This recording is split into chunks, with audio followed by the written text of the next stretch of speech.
Sur un tout autre plan, la deuxième phase du programme décennal de développement de l'éducation s'étend de 2018 à 2028. Elle prend en compte les maux qui minent l'école malienne, qui sont entre autres l'inadéquation entre l'emploi et la formation, ou encore le niveau de plus en plus rudimentaire des apprenants et de certains enseignants. À la faveur d'une rencontre d'échange sur 2 jours à Bamako, des propositions ont été faites pour faire face aux défis.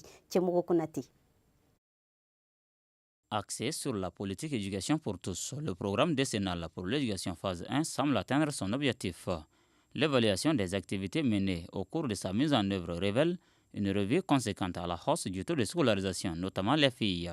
Au moment où on démarrait, le taux était très bas et on a pu atteindre, au moment où la crise intervenait, un taux brut de scolarisation d'environ 81%. Donc le taux, il doit être ramené parce que il est dit, les objectifs du développement durable, c'est que tous les enfants en âge d'aller à l'école doivent être à l'école. Avec la crise sécuritaire que le pays traverse, nombreuses sont les localités où les élèves ne fréquentent plus l'école.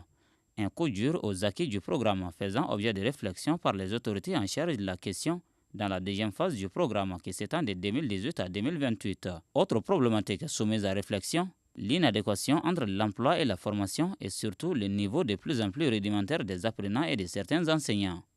La qualité, c'est un ensemble d'intrants qui se mettent ensemble pour pouvoir juger, obtenir la qualité. Mais à partir de cet ensemble, nous avons identifié un intrant incontournable. C'est l'enseignant, la question enseignante. Donc nous avons interrogé la question enseignante dans toutes ses dimensions.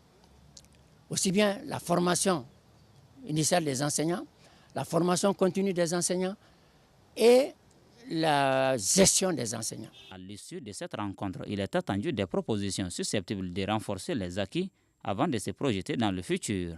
L'objectif global étant une école performante au bonheur des générations montantes.